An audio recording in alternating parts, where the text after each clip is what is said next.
I've got Thomas Klau, who's a senior political analyst at the European Council on Foreign Relations here, just to talk about this.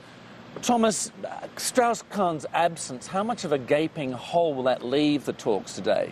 Well, it's bad news for the talks today, of course, because Strauss-Kahn is one of the people who understands the European dynamics best, and of course his knowledge of the global side of the Eurozone crisis is probably unparalleled.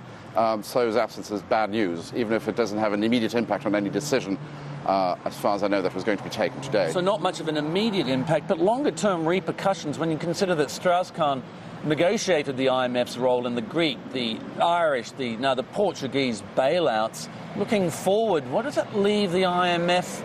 Because really, without Strauss-Kahn at the helm, this European at the helm, will the IMF remain quite so committed to supporting Europe? Well, the IMF will have to remain committed to a very strong degree because, after all, the stability of the Eurozone and the cohesion of the Eurozone is a key ingredient in the stability of the global financial and economic system.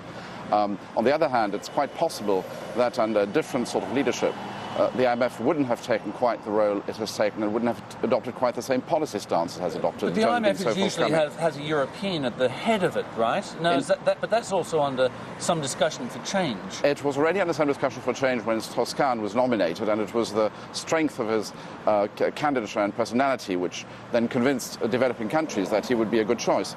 Now, this discussion will certainly be reopened again should it come to Dominique Strauss-Kahn leaving the IMF.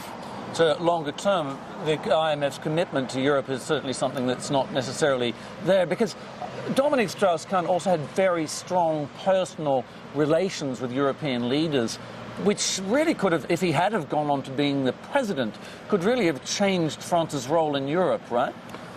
If he had been elected French president, if he were to be elected French president, that would certainly put someone in the Élysée who, because of his knowledge of several European languages, for one, he speaks fluent German and English, because of his phenomenal network in Europe, but also now his global perspective, would really have put Paris in a potential leadership role, I think, in the Eurozone, in the EU and beyond. What way do you think he would have led Europe? Would it have been one of a Europe of more fiscal union? Do you think he'd have gone down that track? Well, Dominique Strauss-Kahn is well known as one of the most eloquent and passionate advocates of deepening European integration, both on the political and the economic front.